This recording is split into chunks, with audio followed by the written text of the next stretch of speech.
मित्रांनो, हळदीचं बेणं नेमकं साठवून कसं ठेवावं त्याची एक अनोखी पद्धत मी इथं तुम्हाला सांगतो। इकडे तुम्ही पाहू शकता अशा प्रकारे एक प्रॉपर ढीग इथं घातलेला आहे आणि इकडे प्रोसेस चालू आहे ढीग घालण्याची। तर बऱ्यापैकी एक 8-9 क्विंटलच्या आसपास आपण अशा प्रकारे जे हळदीचं बेणं आहे चांगल्या काडीची निवड करून तर तो इथं तुम्ही ठेवू शकता।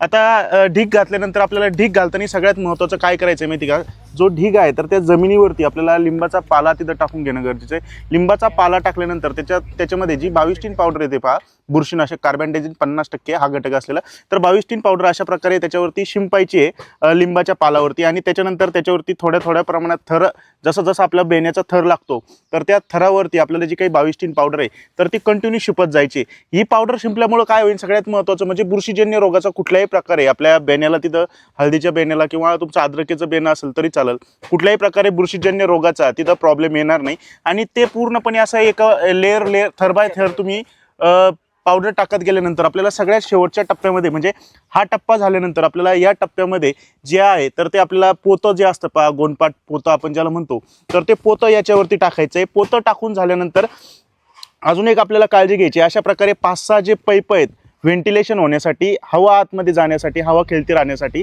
अशा प्रकारे आपल्याला पाईप तिथं लावून घ्यायचे आहे। त्याच्यानंतर पोतं टाकायचं आहे। पोतं टाकल्यानंतर याच्या अशा प्रकारे तुम्ही पाहू शकता जो शेणाचा थर आहे तर त्या शेणाच्या थराने पूर्णपणे सारून याच्यावरती घ्यायचं आहे। याचा फायदा काय होतो माहिती का, शेवटपर्यंत 1.5-2 महिन्यापर्यंत जे तुमचं बेणं आहे तर ते तशाच्या तसंच राहतं आणि पूर्णपणे ज्याला कोंब किंवा डोळं आलेला आपण ज्याला म्हणतो, लागवडीसाठी अतिशय उत्तम आणि सुप्त अवस्था आपल्या हळदीच्या बेण्याची मोडण्यासाठी अशा प्रकारची जी काही तुम्ही प्रक्रिया आहे हळदीच्या बेण्यासाठी तिथं विशेष प्रकारे करून पहा।